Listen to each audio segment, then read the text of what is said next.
assez. On eût pu croire, à cet endroit du récit, que la mer satisfaite déferait elle-même les nœuds. Mais au matin du 4e jour, alors que la chaleur commençait à crier dans les pierres, un soldat d'Athènes, la tunique trop neuve, vint coller contre la colonne du marché un avis officiel.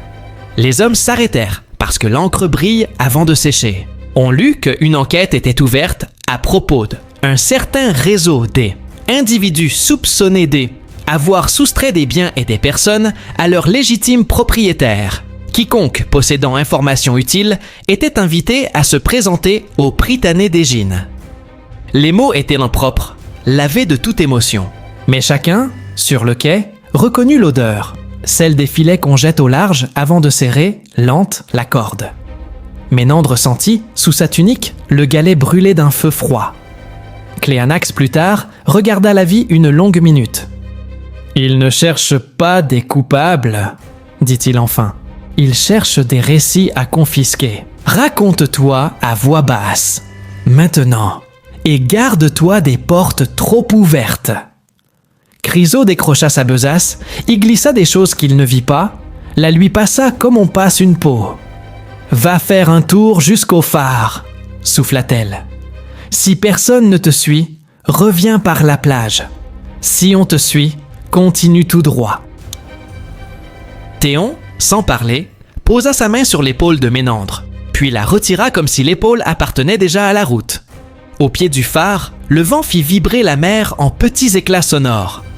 Ménandre se retourna. Nul derrière lui, sinon ce vieux pêcheur qui a la même place chaque jour comme un arbre à son ombre.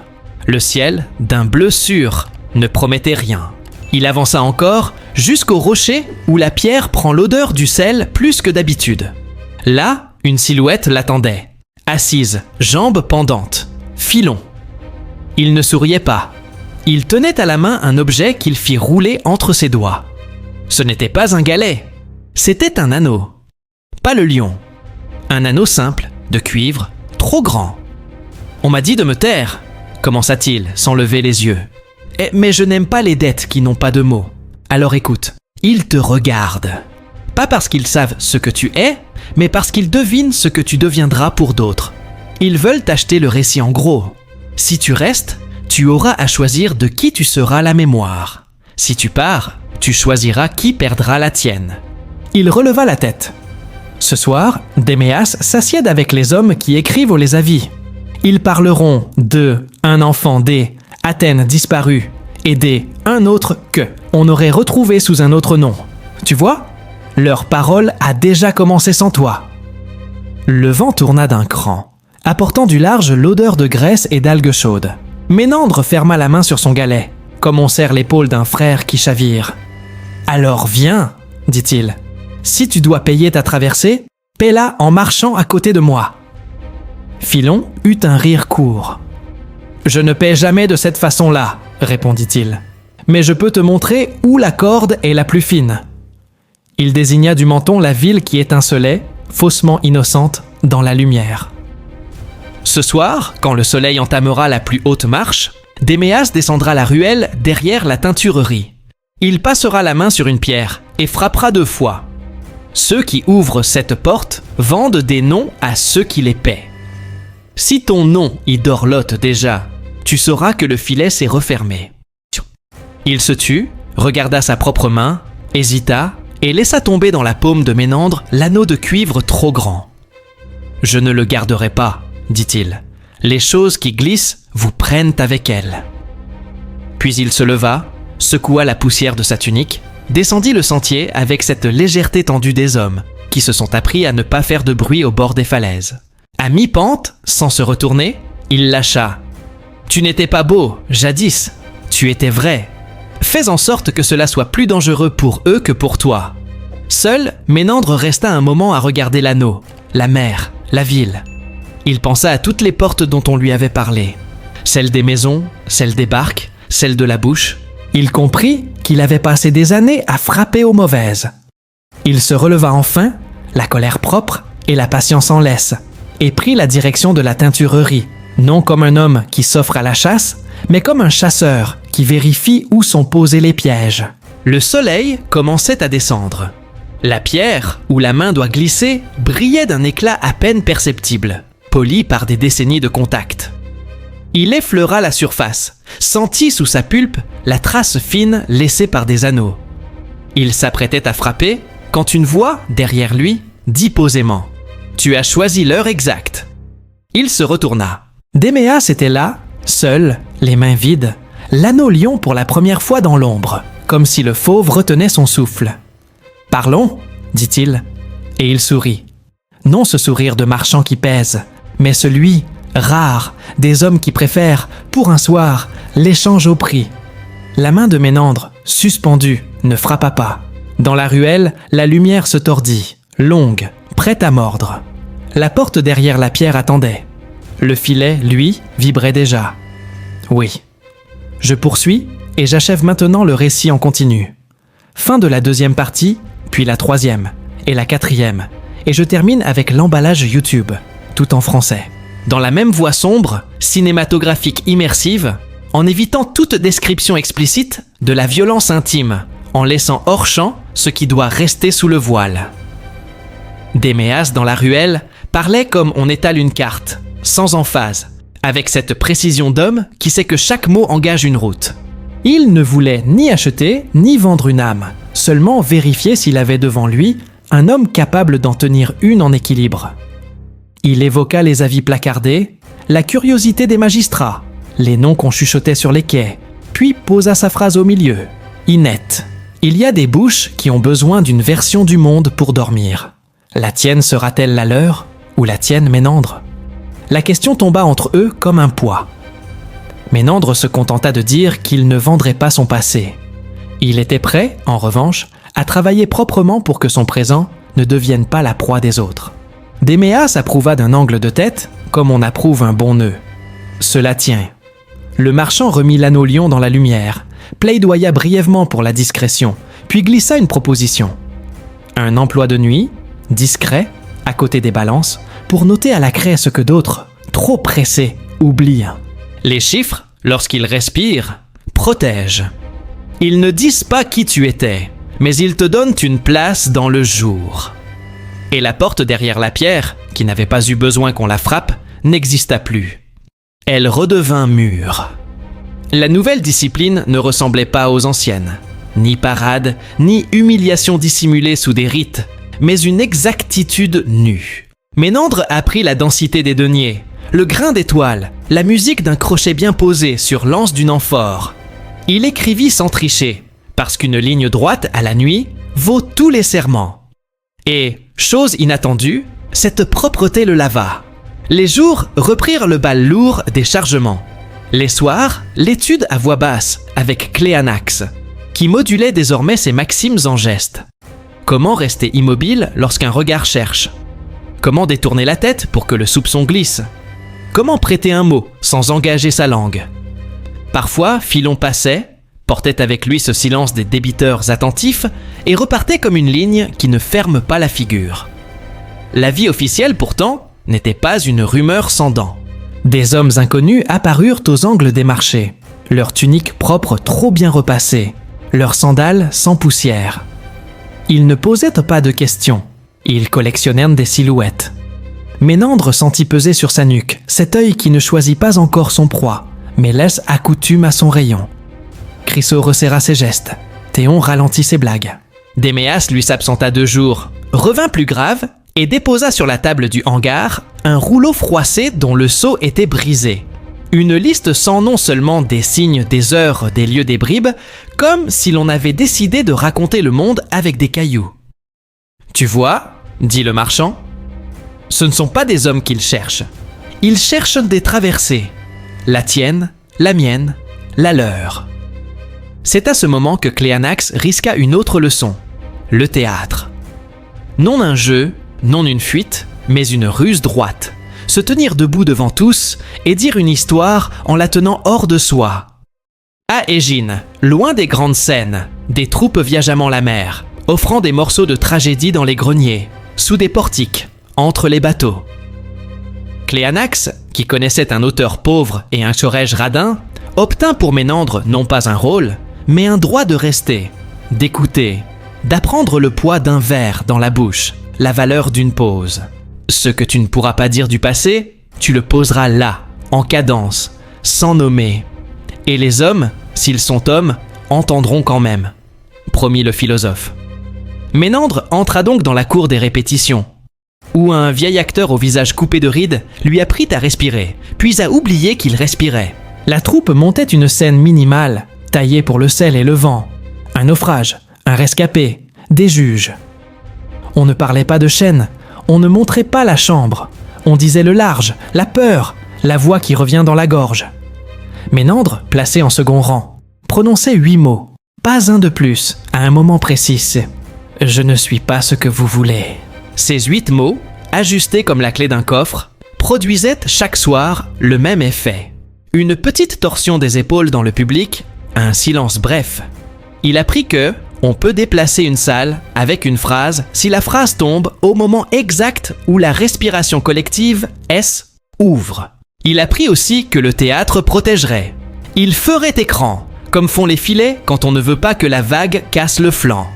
Filon, un soir, vint s'asseoir au fond, l'ombre posée sur lui comme une veste.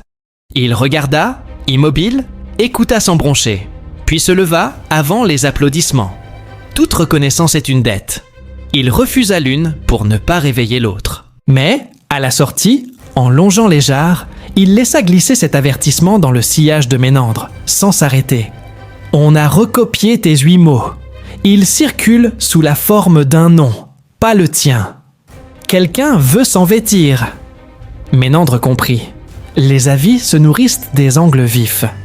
On baptiserait bientôt un fantôme pour donner du prix à la chasse. La 3e partie de sa vie commença ainsi, par une contagion de phrases.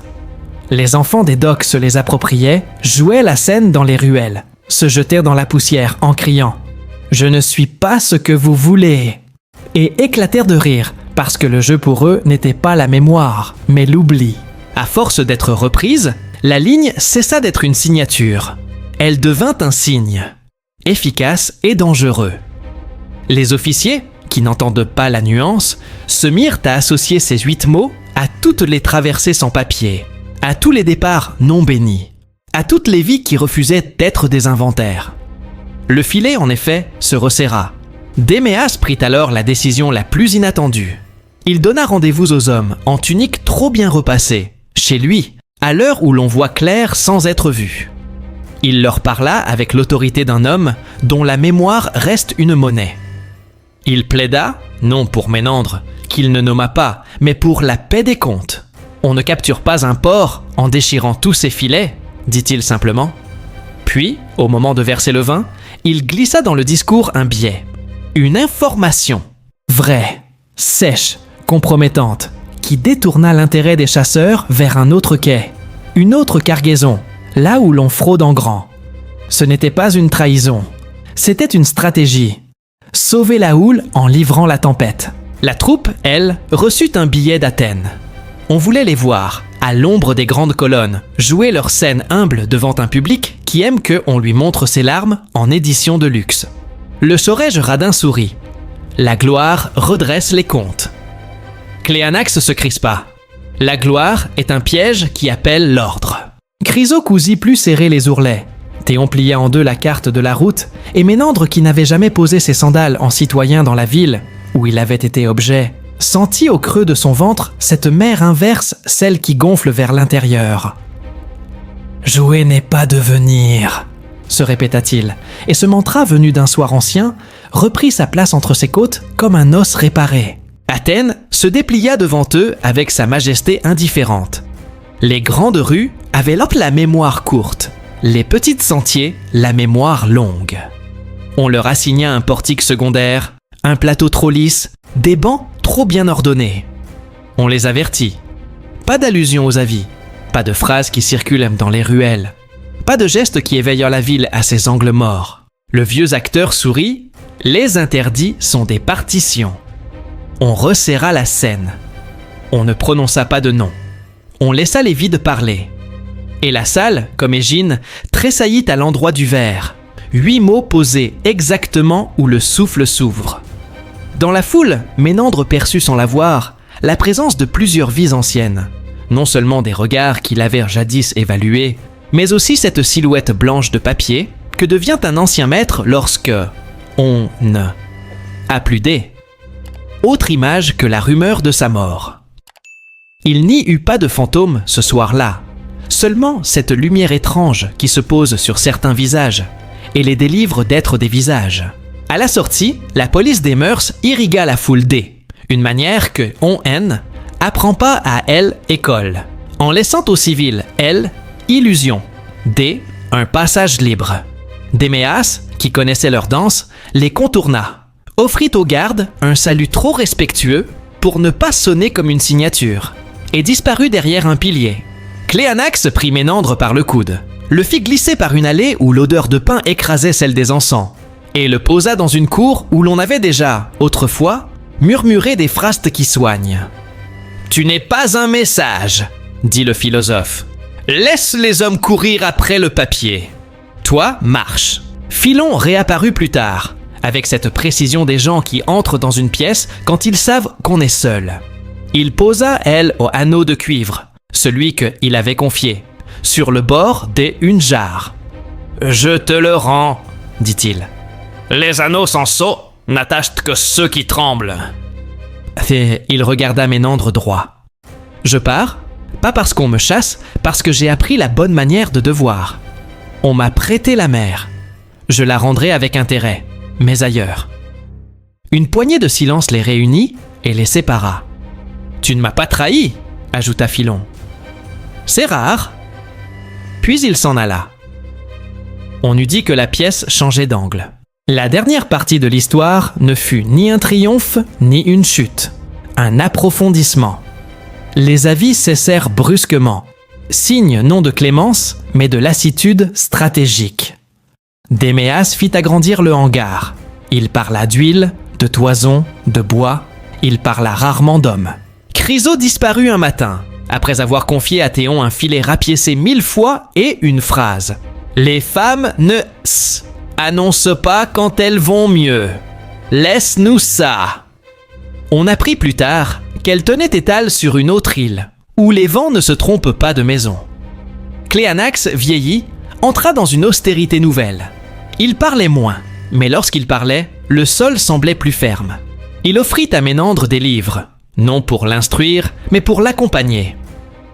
La lecture, est le seul lieu où elles, on appelle toi, sans vouloir te posséder. Et Ménandre, il altéra encore sa respiration. Il continua le théâtre, peu, avec parcimonie, comme on touche à des herbes fortes. Il ne rejoua plus la scène du naufragé. Il écrivit, de sa main lente, des dialogues sans personnage, des échanges de phrases où personne ne possédait l'autre, où les liens tenaient sans corde. Ces pages, il ne les signa pas. Il les laissa dans des jarres, des coffres, des mains qui savent garder. Sophistes et apprentis verraient lui demander un avis. Il rendit les questions plus nettes, renvoya les réponses dans la bouche de ceux qui les réclamaient. Il apprit à disparaître en restant au centre. Il payait, il notait, il saluait, il se taisait. Loin des maisons, il habitait enfin, pour lui, un endroit qui n'était pas un corridor, ni une crique, ni un quai. Un lieu intérieur, construit à mesure qu'il déplaçait le monde de quelques degrés. Le retournement survint un après-midi sans promesse. Un jeune garçon, pas plus haut que l'épaule de Théon, se glissa sous la bâche des filets, yeux trop grands, souffle trop court. Il avait ce regard qu'on reconnaît sans se le dire, celui des vies déjà traversées par une main qui ne demande pas. Il prononça un nom qui n'était pas le sien, puis, sentant son erreur, se reprit. Il voulait voir le comédien qui avait un jour dit 8 mots sans nommer. On avait parlé de lui à voix basse, dans une maison où la nuit est compacte. « Je viens rendre un galet », souffla l'enfant. Et de sa paume, il fit rouler une pierre noire, presque sœur de l'autre. Ménandre comprit tout, d'un seul coup, comme on comprend le vent en regardant un olivier se pencher. Il ne prit pas le galet. Cette scène, infime, décida du reste. Ménandre accepta de devenir ce que Cléanax avait nommé sans insister. Un relais. Non un chef, non un sauveur, mais un homme à qui, certains soirs, on vient offrir un objet minuscule comme un passeport. Des galets, des anneaux, des bouts de corde, des mots. Il ne promettait pas la mer. Il promettait seulement de nommer à voix basse ce qui devait l'être. Déméas, qui voyait clair, ne s'y opposa pas. Il posa parfois sur le bureau de nuit un sac de pièces qui n'avait pas besoin d'être justifié. Théon, en riant, appela cela la part du vent. Un jour de chaleur, on vint prévenir que des magistrats d'Athènes cherchaient un certain auteur sans nom, à qui, elle faite, on attribuait une pièce dangereuse circulant sur des tablettes. On y racontait, sans un nom propre, l'histoire d'un homme qui avait appris à ne pas être ce que on voulait. On parlait de sédition, de trouble, de moralité. Ménandre, dans le hangar, posa sa plume, regarda la craie, la caisse, les balances. Il pensa à la ruelle de la pierre polie, à l'anneau lion, à la voix de Philon sur le phare. Il pensa au galet qu'il n'avait pas reçu, à celui qu'il n'avait pas rendu. Il pensa surtout à la phrase « 8 mots » qui avait cessé d'être à lui. Il sourit, ce sourire léger qui ne demande pas l'avis des grands. Puis il s'en alla vers le portique seul à l'heure où l'ombre a la taille d'un homme, et demanda poliment à un garde où, elle, on devait déposer un manuscrit qui, a pas besoin d'auteur. On ne sut jamais s'il signa. On sut seulement que, quelques semaines plus tard, une représentation anonyme eut lieu sur un petit plateau, près d'un temple mineur. Une scène courte, sans héros, où entrait un homme qui ne disait pas son nom. Au centre, 8 mots tombèrent au bon endroit, et dans la foule, une main des enfants serra un galet si fort que sa paume en garda la marque jusque nos soirs. On dit qu'au moment des applaudissements, la police regarda l'autre côté. On dit que Déméas sourit sans compter. On dit que Cléanax, au fond, ferma les yeux. Enfin. On dit qu'un pêcheur, plus loin, attacha son filet et partit sans regarder en arrière. On dit beaucoup de choses. Ce qui demeure, c'est une rumeur qui n'a plus besoin de mur. La vie tragique d'É, un concubin masculin dans la Grèce antique, ne se réduit pas aux chambres ni aux rituels. Elle se reforme dans les gestes de ceux qui refusent d'être les récits des autres. On n'enferme pas le vent dans un anneau, on ne met pas un galet en procès, on ne pèse pas une phrase sur une balance. On se contente certains soirs de la tenir droite au milieu des hommes, et si les dieux sont de bonne humeur, elle fait son travail. Elle ouvre l'espace, un souffle où une vie entière peut passer. Un soir très tard, alors que le port dormait, quelqu'un frappa 2 fois à la pierre polie. Ménandre, qui avait pris l'habitude de ne plus répondre aux portes qui savent son nom, s'approcha quand même, parce qu'il savait reconnaître la façon dont le monde se souvient. Déméas, sans anneau, se tenait là. Il posa sur la table une bourse, une carte, une statuette grossière d'Hermès mal taillée. « On a brisé la belle, dit-il, mi-ravi, mi-pieux.